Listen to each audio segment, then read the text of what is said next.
ഹജ്ജിലുടനീളം സുരക്ഷാ മാനദണ്ഡങ്ങൾ അനുസരിക്കണമെന്ന് അധികൃതർ ഹാജിമാരോട് അഭ്യർത്ഥിച്ചു. വൻ സുരക്ഷാ ക്രമീകരണങ്ങൾ തയ്യാറാക്കിയിട്ടുണ്ട്. എങ്കിലും അധികൃതർ നൽകുന്ന നിർദ്ദേശങ്ങൾ പാലിക്കാൻ ഹാജിമാരുടെ ഭാഗത്തുനിന്നും സഹകരണമുണ്ടാകണമെന്ന് അധികൃതർ ആവശ്യപ്പെട്ടു.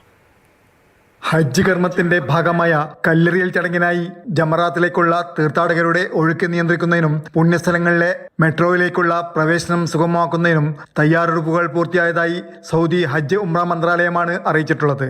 ഹജ്ജ് സീസണിൽ പുണ്യസ്ഥലങ്ങൾക്കിടയിലുള്ള ഗതാഗതം നിയന്ത്രിക്കുന്നതിനും ഭരണപരവും പ്രവർത്തനപരവുമായ തയ്യാറെടുപ്പുകൾ പൂർത്തിയാക്കിയതായി മന്ത്രാലയം അറിയിച്ചിട്ടുണ്ട്. ഹജ്ജ് സീസണിലുടനീളം സുഗമമായ യാത്രയും തീർത്ഥാടക സുരക്ഷയും ഉറപ്പാക്കുന്നതിന് വിപുലമായ ആസൂത്രണവും ആധുനിക സാങ്കേതിക വിദ്യ അടിസ്ഥാനമാക്കിയുള്ള പ്രവർത്തന സംവിധാനവുമാണ് തയ്യാറാക്കിയിട്ടുള്ളത്. തീർത്ഥാടകർ അംഗീകൃത സഞ്ചാര ഷെഡ്യൂളുകൾ പാലിക്കണം.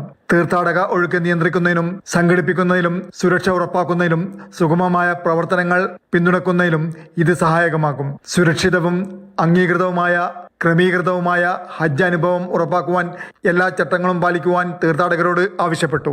ഹജ്ജിന് മുമ്പ് തന്നെ അടിസ്ഥാന സൗകര്യങ്ങളുടെ കാര്യക്ഷമതയും സുരക്ഷയും വർദ്ധിപ്പിക്കുന്നതിനായി അധികൃതർ നടപടികൾ ആരംഭിച്ചിട്ടുണ്ട്.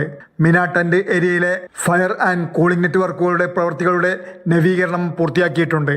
Jafar Ali Palakkode, Mathrubhumi news, Mecca.